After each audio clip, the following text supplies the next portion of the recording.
The market, I mean, it's run quite hard year to date, and I think a lot of it has been driven by rand weakness. And we, if anything, probably looking fairly toppish in a lot of the popular shares that people have been chasing for some time. So I think we're in a bit of a funny space in the market in the sense that one has to scratch quite hard for value nowadays, and it's becoming a bit more of a bottom-up stock pickers market than anything else, I would say. It's quite an interesting dynamic that you're seeing play out. So emerging markets, I think generally with the talk of tapering in the US and growth slowing down in emerging markets, you've seen some big pressure in emerging markets, stock markets around the world. And the big exception is obviously the JSE, which, as you say, is up 20% or so. And I think it's quite a unique market that we have here in the sense that it's really... it's made up at an index level. It's made up of a number of shares which are listed on large stock exchanges like London and New York, where we have dual listings here. So it's a very atypical stock market, and to the extent that the rand weakens, we just see translation gains coming through on a lot of those shares, and I think that's actually masked a lot of what otherwise would have been underperformance. So it's almost a false emerging market stock market in a sense.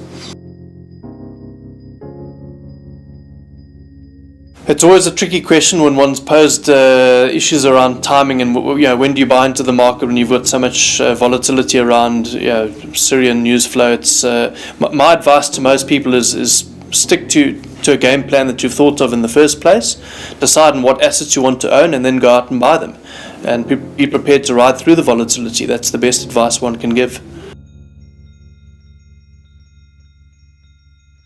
I think it's very difficult to call exact movements on the JSE. It would be a mug's game to try and predict percentages, but certainly I think the themes for the next couple of months are going to be, as we've seen year to date. I think the currency always plays a massive role, and at an index level, I think commodity prices are important. You've already seen resource shares bouncing quite dramatically off their lows. They're obviously a little bit less cheaper than they've been, but to the extent that platinum prices, iron ore continues to hold up, and if the rand weakens further, that could have a further driver or tailwind behind those shares. So that's going to be key to watch. That's been a big holding across a lot of our portfolios, big feature in the unit trust that we run here. And that's a share that we started buying at about 23 rands a share, big European exposure. It's an unloved asset, was trading at a forward 6 times P multiple. That's come from 23 rand to about 29 rands per share. Very favorable trading update that business released last week, indicating up to 25% growth. I think it's run quite hard, and it's one which people like to pick holes in because there's lots of things to dislike about Steinhoff, but we think it still remains cheap at a forward probably 8 times P multiple. So, and to the extent that I think you're starting to see some economic recovery in Europe, that could bode well for the sentiment towards European assets in general and Steinhoff in particular. So Ellie's is a share that hasn't done very well for us at all. It's one of our big disappointments this year.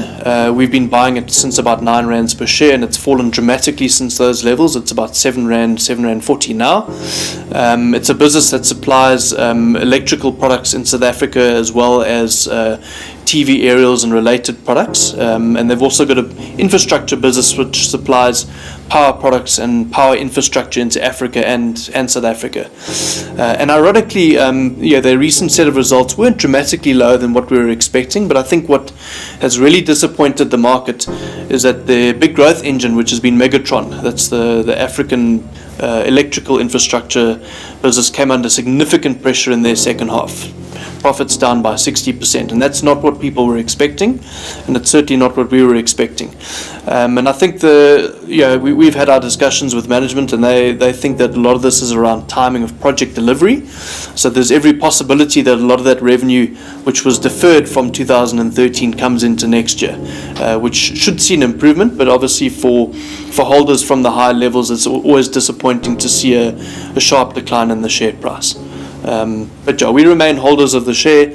I think our confidence in forecasting earnings is not what it was, but it certainly continues to offer very good value at these lower levels.